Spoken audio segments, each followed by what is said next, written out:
Welcome to the wonderland stories. Hello प्यारे बच्चों, क्या आपने कभी ऐसी कहानी सुनी है जहाँ जंग का मैदान दोस्ती और जादू की जगह बन जाए? तो आराम से बैठ जाओ, क्योंकि आज की कहानी है दो सिपाही, दो बहादुर मुसाफिरों की कहानी जो दूर दूर के मुल्कों से आए, एक दूसरे से अनोखे अंदाज में मिले और ये सीखा कि कहानियाँ और मेहरबानी तलवारों से ज़्यादा ताकतवर हो सकती हैं। बहुत वक्त पहले एक ऐसी दुनिया थी जहाँ पहाड़ियाँ सुनहरे रंग की होती थीं और बातें करने वाले उल्लू लाइब्रेरियों के मालिक थे। वहाँ दो सिपाही एक खामोश मैदान में अकेले खड़े थे। उनकी ज़ेरें चमकदार थीं, लेकिन खराशों से भरी हुई, और हेलमेट दिन भर की दौड़ धूप से टेढ़े हो चुके थे। उनके इर्द गिर्द सब कुछ खामोश था, ना हवा की सरगोशी, ना घास की टिड्डियों की छींक। ये दो सिपाही एक शुमाली सल्तनत से और एक जनूबी सल्तनत से एक बड़ी उलझन भरी लड़ाई के बाद बाकी बचे थे।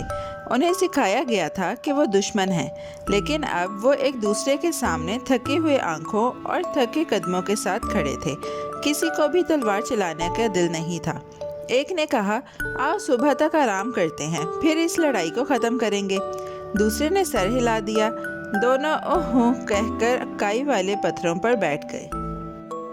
उन्होंने अपने हेलमेट उतारे और अपनी भारी जरें उतार दी और अपनी तलवारें नरमी से घास पर रख दी।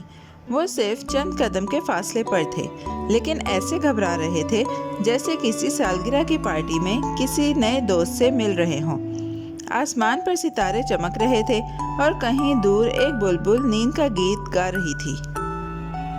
मेरा एक बेटा है, पहले सिपाही ने चांद की तरफ देखते हुए कहा।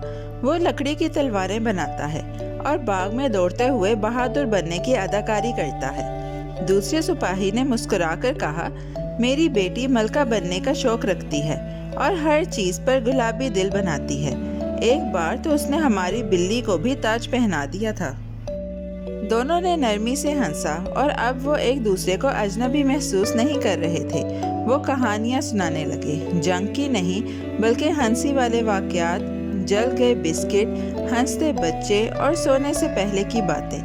एक सिपाही ने अपने पड़ोसी के बकरे की बात की जो बारिश वाले जूते पहनता है। दूसरे ने मुर्गी की कहानी सुनाई जो खुद को फ्लेमिंगो समझता था और नाचता था।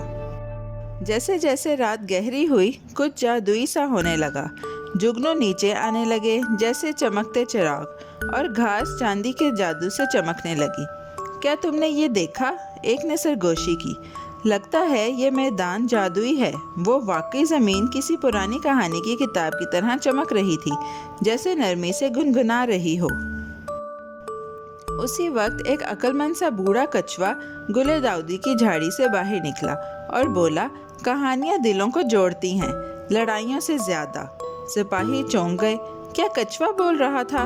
हाँ, कछुआ बोला, मैं सिर्फ तब बोलता हूँ जब कुछ खास होने वाला होता है, जैसे जब नए दोस्त बन रहे हों। कछुए ने उन्हें एक एक चमकती हुई बेरी दी, ऐसी बेरी जो आंखें बंद करने पर ख्वाब दिखाती थी। उन्होंने अपने खानदान को देखा, बागों में हंसते हुए, धूप में खेलते, हाथ हिलाते। दोनों सिपाहियों ने एक दूसरे की तरफ देखा। हम लड़ क्यों रहे थे? एक ने सरगोशी की। मुझे याद नहीं, दूसरे ने जवाब दिया। सूरज निकलने से जरा पहले दोनों खड़े हो गए। आसमान रुई की तरह के रंगों से भरा हुआ था, आड़ू, लेवेंडर और मक्खन जैसा पीला। उन्होंने अपनी जरें उठाई जो अब हल्की लग रही थीं, और तलवारें भी जो सुबह की रोशनी में जगमगा रही थीं, लेकिन अब वो लड़ने के लिए नहीं बल्कि इन पर रंगीन रिबन बांधकर वापस रखने के लिए उठाई गई थीं। उन्होंने एक दूसरे की तरफ बड़ी बड़ी मुस्कुराहटों से देखा। मैं वापस जा रहा हूँ अपने बेटे को सोने से पहले कहानियाँ सुनाने, एक ने कहा, और मैं अपनी बेटी को अमन वाली पाई बनाने सिखाने जा रहा हूँ, दूसरे ने जवाब दिया। फिर वो एक दूसरे को अलविदा कहकर अलग अलग रास्तों पर चल पड़े, दुश्मन नहीं बल्कि एक नई किस्म के हीरो। और यूं वो ज़मीन जो पहले शोर से भरी हुई थी अब फिर से खामोश और खुशगवार हो गई, सिर्फ इसलिए कि दो बहादुर दिलों ने एक दूसरे को सुनने का फैसला किया। कछुआ जो अब भी झाड़ी में छुपा बैठा था मुस्कुराया और आहिस्ता से बोला, एक और कहानी बचा ली गई। और याद रखो प्यारे सितारों, کبھی کبھی مہربانی کا ایک چھوٹا سا عمل سب سے بڑی لڑائی کو روشن صبح میں بدل سکتا ہے۔ میرے بچوں، کیسی لگی آپ کو یہ کہانی؟ ایسی ہی مزیدار کہانیاں سننے کے لیے ہمارے چینل کو لائک، سبسکرائب اور شیئر کرنا مت بھولیے گا۔ Bye bye.